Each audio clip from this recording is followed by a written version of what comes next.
आप सभी का मैं डी विजय फार्मा ग्रुप की company pink pharmacy services private limited की ओर से गर्मजोशी से स्वागत करता हूं।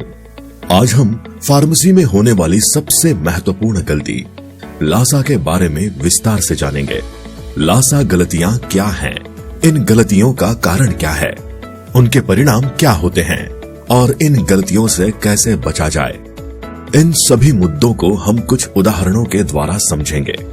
तो लासा मतलब look alike sound alike. LASA ये समस्या समान उच्चारण या समान दिखने वाली दवाइयों की वजह से होने वाले भ्रम के कारण होती है। एक ही नाम या एक ही पैकेजिंग की वजह से दवाइयों के वितरण में काफी बार गलतियां हो सकती हैं। जैसे एक डॉक्टर से सही इलाज की अपेक्षा की जाती है, वैसी ही अपेक्षा फार्मासिस्ट से सही दवाइयों के वितरण के सिलसिले में होती है। इसका कारण लासा गलती की वजह से मरीज की जान को खतरा एवं वित्तीय नुकसान होने की भी संभावना होती है।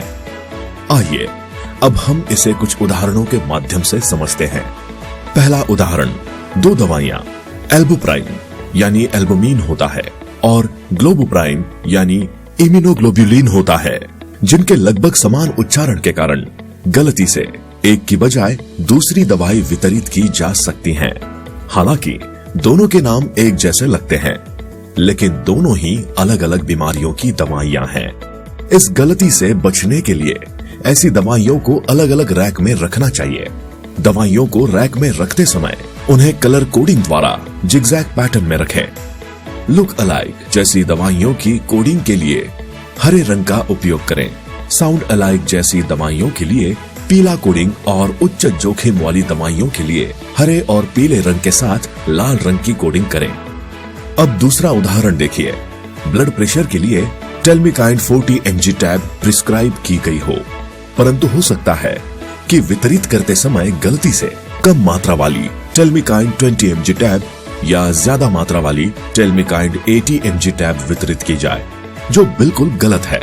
उचित मात्रा की बजाय कम या ज्यादा मात्रा की दवाई दिए जाने से मरीज की सेहत पर निश्चित ही बुरा असर पड़ेगा। ऐसी गलती टालने के लिए एक ही दवाई की अलग अलग मात्रा में मिलने वाली ब्रांड्स को अलग अलग डिब्बों में रखनी चाहिए। उदाहरण, टेल्मिकाइंड 20, टेल्मा 20, टेलडे 20 एक ही मात्रा की दवाई एक डिब्बे में रखी जा सकती है, किंतु 40 mg मात्रा की दवाई दूसरे डिब्बे में ही रखनी चाहिए। ऐसी दवाइयां वितरित करने से पहले सही मात्रा सुनिश्चित करें। एक और उदाहरण देखिए। प्रिस्क्रिप्शन पढ़ने में गलती। हृदय रोग के मरीज के लिए प्लाविक्स टैब यानी क्लोपिडोग्रिल प्रिस्क्राइब की गई हो, परंतु प्रिस्क्रिप्शन ठीक से ना पढ़ पाने की वजह से समझ लीजिए कि डिप्रेशन के मरीज को दी जाने वाली प्लैक्सिल यानी कि पैरोक्सिटाइन दी जाए, तो निश्चित ये गलती मरीज के लिए जानलेवा साबित हो सकती है। अगर प्रिस्क्रिप्शन ठीक से पढ़ने में दिक्कत आ रही हो तो मैग्नीफाइंग ग्लास का उपयोग करें या किसी अन्य फार्मासिस्ट से पूछें या डॉक्टर से फोन पर बात कर सही दवाई की पुष्टि कर लें। अगर आपको पक्का यकीन न हो तो कभी भी अनुमान के आधार पर दवाई न दें। फार्मेसी में प्लाविक्स टैब और प्लैक्सिल टैब जैसी दवाइयां कभी भी एक साथ न रखें। तो देखा दोस्तों, छोटी दिखने वाली लासा गलतियां कितनी खतरनाक पुरवार हो सकती हैं। इससे हमें 100% बचना ही है।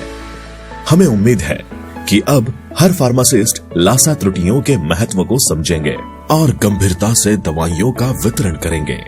आप सबका बहुत बहुत धन्यवाद।